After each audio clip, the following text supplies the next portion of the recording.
يا أيها الذين آمنوا إن جاءكم فاسق بنبأ فتبينوا أن تصيبوا قوما بجهالة فتصبحوا على ما فعلتم نادمين. ثانیہما یعرف کونہ صحابین. اب دوسری تنبیہ یہ ہے کہ کیسے پہچانا جائے کہ یہ صحابی ہیں.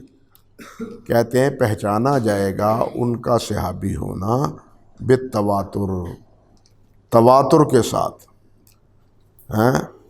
کہ جن کا صحابی ہونا اتنا معروف ہو کہ سب کے نزدیک بلا تردد وہ صحابی، بالخصوص خلفائے اربعہ، بالخصوص عشرہ مبشرہ، جن کے نام لے لے کے نبی علیہ السلام نے جنت کی بشارت دی، اور بالخصوص جن کے صحابی ہونے کے بارے میں تمام تابعین کا کیا ہے، اتفاق. ایک تو بات بالتواتر. اسی لیے دیکھیے، اسی لیے جن حضرات نے کہا ہے، دو باتیں ہیں کہ من کفر ابا بکر یا من انکر الصدیق فقط کفر. جس نے ابو بکر صدیق کا انکار کیا وہ اس نے کفر کیا. کیوں؟ ایک تو ان کی صحبت خود قرآن مجید سے ثابت ہے. اذ قال لصاحبہ، اذ قال، اب ان کے صحابی ہونے کا انکار قرآن کا انکار ہے. دوسرا تواتر کا انکار. دوسرا کیا ہے؟ تواتر کا انکار. اسی طرح حضرت عائشہ صدیقہ رضی اللہ تعالی عنہا کے بارے میں کسی تہمت زنی کا تصور کر، جیسے کہ رافضیہ میں پایا جاتا ہے، روافض میں، یہ بھی موجب کفر علماء نے بتلایا. کیوں؟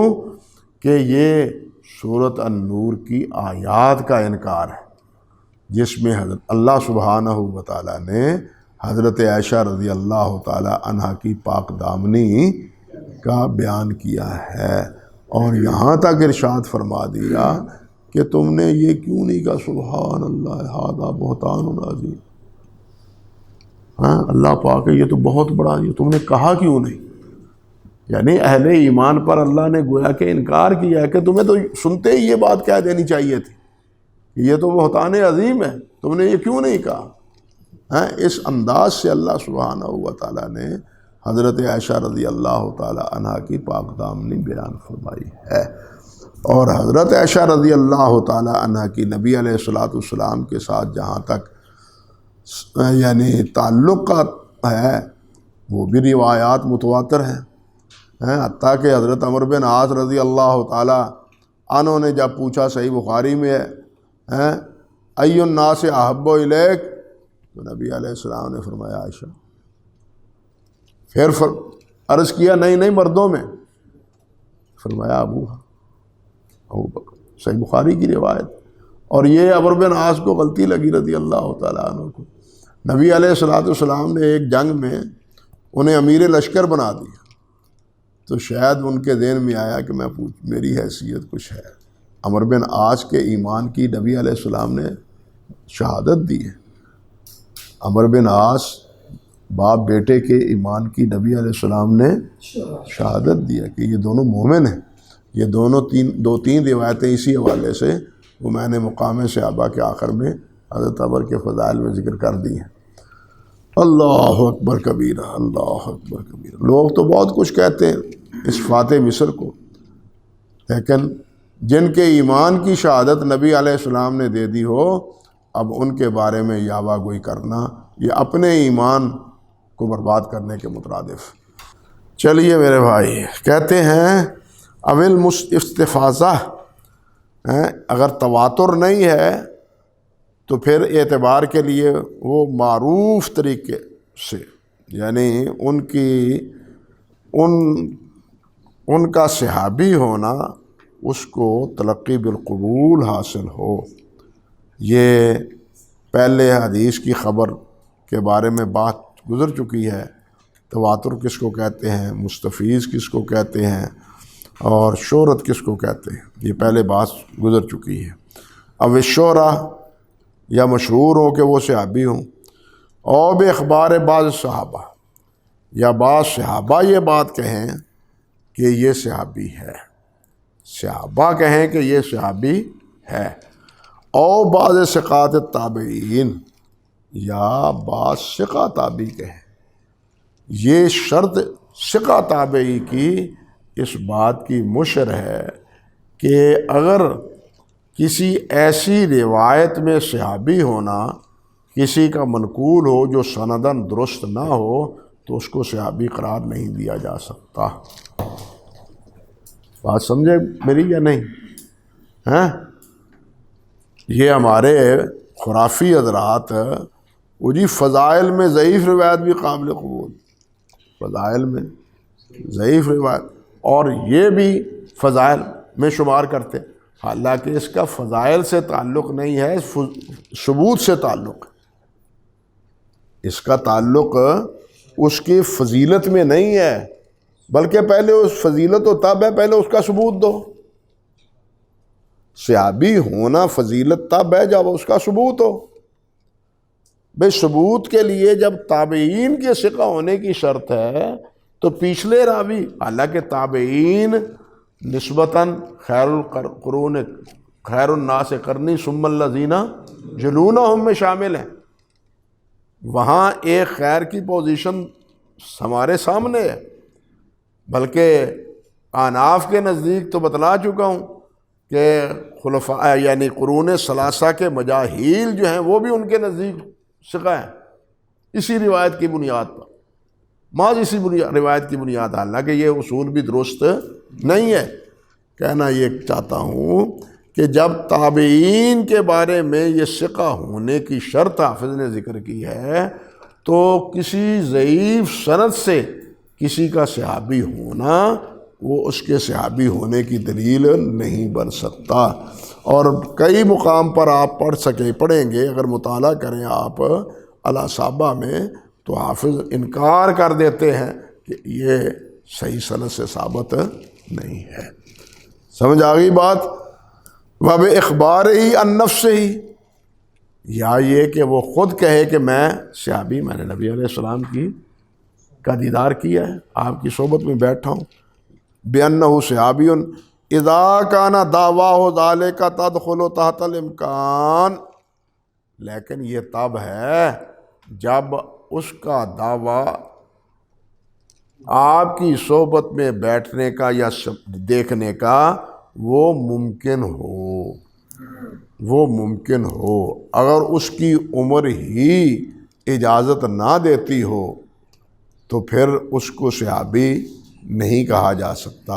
آپ نے پڑھا ہے نا، نبی علیہ السلام نے فرمایا ہے آخری سال میں، بلکہ آخری زندگی کے آخری دنوں میں، کہ اس وقت زمین پر جتنے انسان ہیں وہ 100 سال کے بعد اس دنیا سے چل بسیں گے، نہیں رہیں گے، اور اسی وجہ سے جن حضرات نے 100 کے بعد دعویٰ صحبت کیا ہے اس کا انکار ہے، وہ صحابی نہیں ہے، کیونکہ نبی علیہ السلام نے فرمایا ہے کہ 100 سال کے بعد جو اس وقت دنیا میں موجود ہیں وہ کوئی بھی بچے گا نہیں۔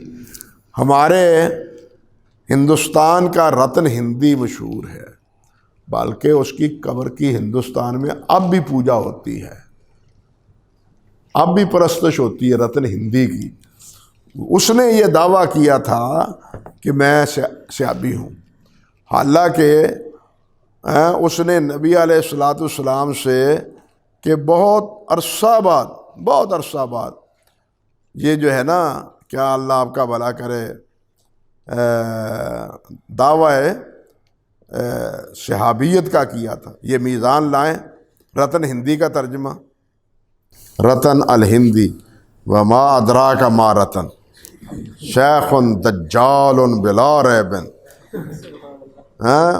ظہر بعد 600 فدع الصحبہ، ہیں والصحابۃ لا یکذبون اللہ اکبر وہذا جریء علی اللہ ورسولہ وقد الفت فی امرہ جزءا، میں نے مستقل اس کے رد میں ایک کتاب لکھی ہے، ما کون کذابا فقد کذبوا علیہ جملۃ کبیرۃ من اسمج الکذب والمحال، ایسی باتیں کی ہیں جو نامکمل اور بالکل محال ہے۔ بہرحال میزان میں لسان میں اس کا تذکرہ اسی حوالے سے، اسی وجہ سے اس کے کذب کا، لیکن المیہ یہ ہے کہ ہند کی تاریخ میں اس کی قبر ہے اور قبر کی پرستش بھی ہوتی ہے۔ اللہ اکبر کبیر۔ یہاں یہ راوی ہیں ایک یحییٰ بن خلاد بن رافع الانصاری الزرقی المدنی، قیل انہ ولد علی عہد النبی صلی اللہ علیہ وسلم۔ یہ باتیں کرتے کہتے ہیں اللہ اکبر کبیرہ، اللہ ہکذا قال ابن حبان فی اتباع التابعین۔ وإنی لأتعجب مثل هذا الحافظ، اللہ اکبر۔ حافظ سے مراد حافظ مزی ہیں رحمۃ اللہ علیہ، کہتے ہیں کہ میں تو تعجب میں پڑا ہوں اس جیسے حافظ رحمۃ اللہ علیہ پر، کیف یتخیل جواز کون شخص یولد فی عہد النبی صلی اللہ علیہ وسلم و یبقى الی بعد سنۃ عشر و مئہ مع النص الصحیح الثابت فی الصحیحین الدال علی عدم جواز وقوع ذلک اذ خبر الصادق عن الامور الآتیہ لا یشک فیہ ولا یختلف۔ یہ بات بڑے سخت تبصرہ کیا ہے علامہ مزی رحمۃ اللہ علیہ پر، جن کے بارے میں انہوں نے کہا کہ یہ اتنے سال میں رہے ہیں، یہ کب رہے ہیں؟ یبقى الی بعد سنۃ عشر و مئہ، 110 سال کے بعد، اور پیدا ہوئے ہیں یہ کب؟ ذکر کرتے ہیں ولد علی عہد النبی صلی اللہ علیہ وسلم، تو پھر یہ اس حدیث کے مخالف ہے کہ وہ 110 سال تک زندہ رہے ہو۔ اللہ، اسی لیے ان کو اللہ اکبر کبیرہ، اللہ اکبر کبیر۔ قال الواقدی مات سنۃ 29 فإن صح هذا وإنه ولد في عهد النبي فقد بلغ 120 سنة وأكثر قلت هذه النتيجة فاسدة من تلك المقدمة الباطلة۔ اس باطل مقدمے سے یہ نتیجہ بھی فاسد۔ بڑے سخت تبصرہ کیا ہے حافظ نے یہاں اسی کا بات پر، اور بنیاد اس کی نبی علیہ الصلوۃ والسلام کا یہی فرمان ہے۔ اسی لیے کہتے ہیں کہ دعویٰ اس کا صحیح ہے جس کا امکان ہو، سمجھے یا نہیں؟ جس کا امکان ہی نہیں ہے وہ صحابی نہیں ہو سکتا۔ اسی طرح اللہ اکبر، اسی سے استدلال کیا گیا ہے حضرت خضر کی وفات کا، بأنہ، لیکن اس کا جواب دینے والے کہتے ہیں کہ وہ زمین پر رہتے ہی نہیں، وہ رہتے ہی پانیوں میں ہیں۔ اور اسی سے استدلال کیا گیا ہے حضرت عیسیٰ علیہ السلام کی صحابی ہونے کا، مگر ان کے بارے میں یہ نہیں کہا جا سکتا کہ وہ زمین میں رہتے ہی نہیں، وہ تو رہتے ہی آسمان پر۔ اسی طرح اس دور میں جن بھی صحابی تھے، نبی علیہ السلام کے پیچھے نماز بھی پڑھی، قرآن مجید بھی سنا، اور جا کے نبی علیہ السلام کی بشارت بھی دی، انا سمعنا قرآنا عجبا، عجیب قرآن سنا ہے ہم۔ اللہ اکبر کبیرہ، اللہ اکبر۔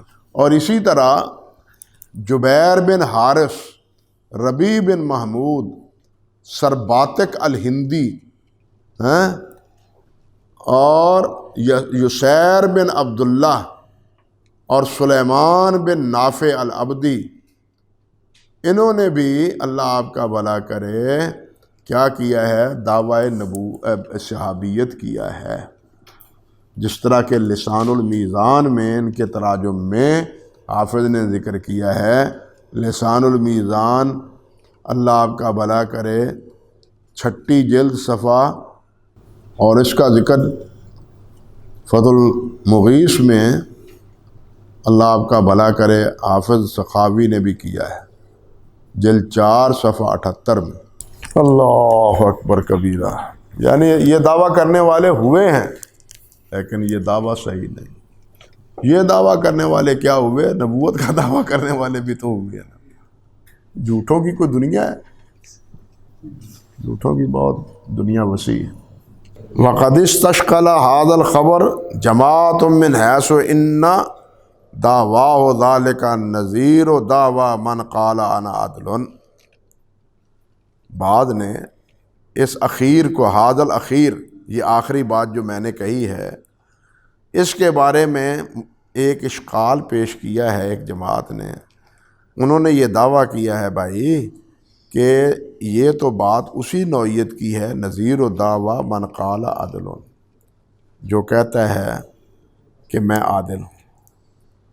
اگر اس کے عادل ہونے کی بات آپ تسلیم کرتے ہیں تو کسی کے دعویٰ صحابی ہونے کی بات وہ بھی تسلیم کریں۔ آپ اس کے دعویٰ صحابی ہونے کی بات تسلیم کیوں نہیں کرتے جب آپ کسی کے عادل ہونے کو تسلیم کرتے ہیں؟ حافظ نے یہاں یہ بات کہہ دی، وَيَحْتَاجُ إِلَىٰ تَأَمُّلٍ، یہ بات جو ہے نا وہ محل تأمل ہے، غور طلب ہے، یہ بات غور طلب ہے۔ لیکن یہ بات غور طلب اس لیے نہیں ہے، یعنی صحابہ کے بارے میں، کہ صحابہ کرام رضوان اللہ علیہ مجمعین کی عدالت اور شرف کی پوزیشن اور ہے، اور بعد کے کسی مدعی کی عدالت کا دعویٰ اس کی پوزیشن اور ہے۔ اپنی عدالت خود کرنا، یہ تو ہر آدمی کہتا ہے کہ میں عادل ہوں۔ دیکھنا تو یہ ہے کہ کیا واقعی یہ عادل ہے۔ عادل شاہد کے لیے بھی تو گواہ کی ضرورت ہے یا نہیں، کہ یہ شاہد عادل ہے یا نہیں؟ گواہ ہے یہ، لیکن اس کی شہادت کے لیے بھی، یعنی اس کے عادل ہونے کے لیے بھی تو کوئی دلیل چاہیے یا نہیں چاہیے، کہ وہ شاہد بن کے آ گیا اگرچہ جھوٹا کیوں نہ، میں عادل ہوں جی۔ اب اس کی عدالت، اب اس کو سمجھ لیا جائے گا کہ کیا عادل ہے؟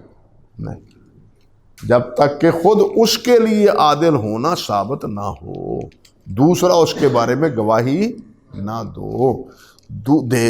اسی طرح دوسرا جب کہے گا کہ یہ صحابی ہے، اور خود اگر دعویٰ کرے گا میں صحابی ہوں، تو اگر یہ امکان اگر ہے نبی علیہ الصلوۃ والسلام کے ساتھ رویت کا، تو پھر تو اس کو قبول کیا جائے گا۔ اگر امکان نہیں ہے تو پھر قبول نہیں کیا جائے گا۔ اس کا عام عدالت کے ساتھ تعلق جو ہے نا وہ درست نہیں۔ چاچے فرماتے ہیں او تنتہی، یا انتہا ہو سند کی انتہا، ایک تو ہے انتہا ہو صحابی پر، ایک یہ ہے کہ تنتہی غایت الاسناد الی التابعی، کہ سند کی غایت آخر انتہا وہ تابعی تک ہو، اور تابعی کون ہے بھائی؟ وَهُوَ مَنْ لَقِيَ الصِّحَابِيَّ كَذَلِكَ، اور وہ اسی طرح ہے جس طرح، اور وہ ہے جو صحابی سے ملا ہے۔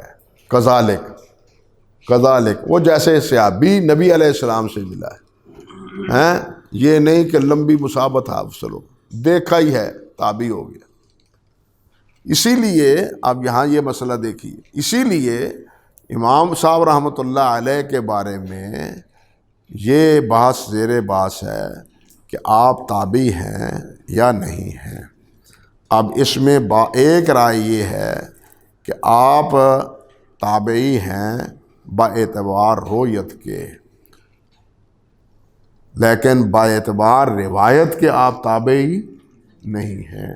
تابعی ہونے کا شرف ہے، لیکن جس طرح صحابہ کو صحابی ہونے کا شرف ہے لیکن نبی علیہ السلام سے سماع کا شرف نہیں ہے، تابعی کے لیے بھی تو یہی امکان ہے نا کہ ان کو تابعی ہونے کا شرف ہو لیکن اس سے روایت نہ ہو۔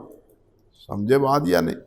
بھائی یہ تو حضرت امام صاحب ہیں، حیران کن بات یہ ہے کہ ان کے دادا استاد حضرت ابراہیم نخعی کو نبی علیہ السلام کے کسی صحابی سے روایت ثابت نہیں۔ بات سمجھے یا نہیں سمجھے؟ یہ تو امام صاحب ہوئے نا، حماد تو کیا ہوئے، دادا استاد، ان کی روایات بھی تابعین سے ہیں۔ حضرت عائشہ رضی اللہ تعالی عنہا سے بعد رویت حاصل ہے، دیدار کیا ہے، پردے میں ہی دیدار کیا ہے، لیکن روایت حضرت عائشہ سے بھی نہیں، تمام محدثین رحمہم اللہ کے نزدیک۔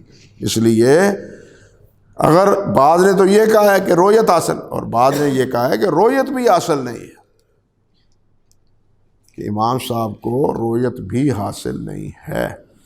یہی موقف حافظ رحمۃ اللہ علیہ کا تقریب میں معلوم ہوتا ہے، تقریب میں یہی موقف ان کا معلوم ہوتا ہے۔ اللہ اکبر کبیرہ۔ اور یہی رائے تقریباً کس کی ہے؟ امام دارقطنی رحمۃ اللہ علیہ کی ہے۔ لیکن یہ جو العلل المتناہیہ کے نسخے ہیں، اس میں ایک تسامح موجود ہے جس کا اشارہ میں نے العلل المتناہیہ کے حواشی میں بھی کیا ہے۔ چلیے جناب، وَهَذَا متعلق باللقی، یہ متعلق ہے ملاقات سے، وَمَا ذُكِرَ مَعَهُ، اور جو اس کے ساتھ ذکر کیا گیا ہے، یعنی وہ قیود جو اس کے ساتھ ذکر کیے گئے ہیں صحابی کی تعریف میں، الا قید الایمان بہ، سوائے ایمان لانے کی، کیونکہ صحابی پر ایمان لانے کی تو بات نہیں، ایمان لانے کی بات تو ہے رسول اللہ پر۔ کہتے ہیں فذالک خاص بالنبی صلی اللہ علیہ وسلم، تابعی پر ایمان لانا شرط نہیں، ایمان لانا شرط کس پر ہے، کے لیے ہے؟ نبی علیہ السلام پر۔ وَهَذَا هُوَ الْمُخْتَارُ، اور یہی بات پسندیدہ ہے، خلافا لمن اشترط فی التابعی طول الملازمہ، برعکس ان حضرات کے جنہوں نے شرط لگائی ہے کہ اس کو لمبی مصاحبت، ملازمت، مداومت اس کو حاصل ہو، اور صحبت السماع او التمییز، یا اس کو سماع کی صحبت ہو، یا اس نے حالت تمییز میں صحابی کو دیکھا ہو۔ اللہ اکبر کبیرہ۔ ابن حبان کہتے ہیں کہ یشترط ان یکون رآہ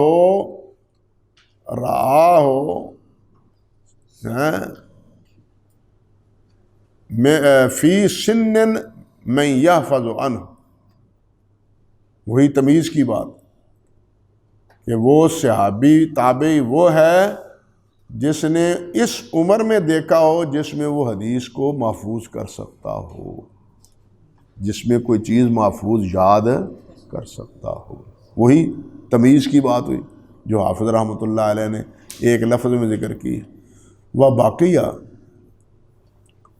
اور یہاں ایک بات یہ ہے، اللہ اکبر کبیرہ، کہ تابعی میں جس طرح کہ حافظ رحمۃ اللہ علیہ نے فرمایا ہے، تابعی میں یہ شرط نہیں ہے کہ وہ کیا ہو، کہ وہ صحابی کی روایت کے وقت وہ نبی علیہ السلام پر ایمان رکھتا ہو۔ یعنی ایک صورت یہ بھی ہے نا کہ تابعی ہے، صحابی کو اس نے دیکھا ہے لیکن مومن نہیں، جیسے نبی علیہ السلام کو دیکھا ہے لیکن عذرائے ایمان نہیں، پہلے مثال گزری ہے نا اس کی۔ یہی امکان تابعین میں بھی ہو سکتا ہے، صحابہ میں ہے تو تابعین میں بھی ہے، لیکن جب وہ ایمان لاتا ہے تو پھر وہ مسلمان ہوتا ہے۔ اور اس وقت صحابی کی سنی ہوئی بات وہ صحابی کی طرح ہی اس صاحب کی طرح ہی جس نے حالت کفر میں کیا کیا تھا، نبی علیہ السلام سے سنا لیکن حالت اسلام میں اس کو بیان کیا۔ اس لیے بار بار بتلایا جا چکا ہے کہ روایت کے وقت عدالت شرط ہے، سماع کے وقت عدالت شرط نہیں۔ بات سمجھے نا؟ روایت کے وقت عدالت، جب اس نے گواہی آگے دینی ہے شرط اس کی ہے کہ یہ عدل ہو۔ اللہ اکبر کبیر۔ حافظ ابن کثیر رحمۃ اللہ علیہ نے مختصر علوم الحدیث میں کہا ہے کہ امام حاکم رحمۃ اللہ علیہ کے کلام کا تقاضا یہ ہے کہ تابعی وہ ہے جس نے نبی علیہ صحابی سے ملاقات کی ہو اور ان سے روایت بھی کی ہو، یہ حافظ ابن کثیر نے نقل کہا ہے، لیکن اس پر تعاقب کیا ہے حافظ سخاوی نے۔ یہ مختصر علوم الحدیث کا صفحہ نمبر 181 ہے، اور حافظ سخاوی نے جلد 4 صفحہ 96 میں اس پر تعاقب کیا ہے۔ وہ کہتے ہیں انما نسبہ للحاکم فی نظر، کہ حاکم کی طرف جو بات منسوب کی ہے ابن کثیر رحمۃ اللہ علیہ نے، یہ محل نظر ہے۔ فقد قال الحاکم فی المعرفہ، حاکم نے معرفہ میں کہا ہے وطبقۃ تعد فی التابعین ولم یصح سماع احد منہم من الصحابہ، کہ تابعین میں وہ بھی شمار کیا جاتا ہے جس کا کسی بھی صحابہ سے سماع نہ ہو۔ رؤیت کافی ہے، دیکھنا کافی ہے، سماع ضروری نہیں ہے۔